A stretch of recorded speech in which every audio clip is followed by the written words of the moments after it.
তখন এই যে পকেট থেকে আমার টাকা মেরে দিয়েছে আর কি। এই যে এখান থেকে। রাজধানীতে বাস থেকে পকেট কেটে টাকা ছিনতাইয়ের নতুন এক অভিনব কায়দা তৈরি করেছে দুষ্কৃতিকারীরা। প্রতিদিনই হরহামেশাই এসব ঘটনা ঘটছে ঢাকার কর্মব্যস্ত বিভিন্ন রাস্তাঘাটে। আজ বুধবার সকাল 11টায় একই সময়ে একই কায়দায় রাজধানীর দুটি স্থানে ঘটেছে বমি পার্টির পকেট মারের ঘটনা। একটি ঘটে কলেজ গেট এলাকায়, অপরটি রাজধানীর শান্তিনগর মোড়ে। কলেজগেট এলাকায় লাভলি পরিবহন নামের একটি বাসে সাভার থেকে ওঠেন মাহবুবুর রহমান নামের এক ব্যক্তি। কলেজগেট এলাকায় পৌঁছলে হঠাৎ তার কাঁধের ওপর বমি করে দেন পাশের এক যাত্রী। এতে তিনি ব্যস্ত হয়ে পড়লে কৌশলে তার পকেট কেটে পকেটমাররা হাতিয়ে নেন ৬৩,০০০ টাকা। একদল ব্যক্তি তাকে এমনভাবে ব্যস্ত রাখেন যে কিছু বুঝে ওঠার আগেই কেবল কয়েক মুহূর্তেই ঘটে যায় এমন ঘটনা। এরপর সঙ্গে সঙ্গেই বাস থেকে নেমে পড়ে পকেটমার চক্রটি। বাসে বসেছিলাম, সিট খালি ছিল, ব্যস্ত বেশি ভিড় ছিল না, মোটামুটি খালি ছিল, সিট পেয়েছি, বসেছি।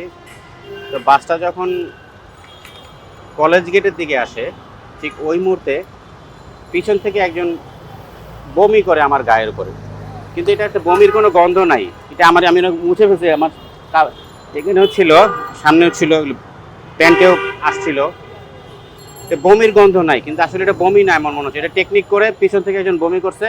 এই দেখেন আমার শার্ট, হ্যাঁ, বমি করছে। বমি করার পর তা আমি তো দাঁড়িয়েছি, আমার পাশে একজন মোছা ছিল, সেও দাঁড়িয়েছে। আমি গিয়ে টিস্যু দিয়ে আমি মোছা শুরু করছি। মোছাটা শেষ, অনেকক্ষণ পরে যখন বসতে যাব তখন দেখি যে আমার এটা ছেঁড়া। তখন এই যে পকেট থেকে আমার টাকা মেরে দিয়েছে আর কি। এই যে এখান থেকে।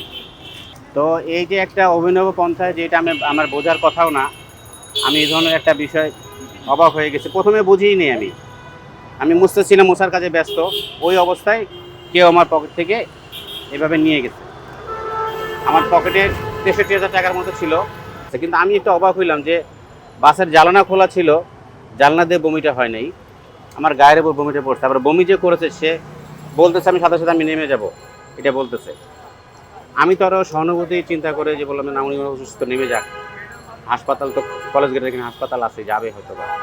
আমি কিন্তু ওই ধরনের চিন্তা করছি।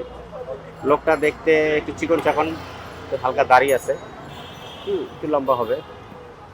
এদিকে একই সময় হুবহু একই কায়দায় একই ঘটনা ঘটে শান্তিনগর মোড়ে। সিগন্যালে ভরা বাসে যাত্রীরা অনেকে দাঁড়িয়েছিলেন ভিক্টর পরিবহন বাসের আশায়।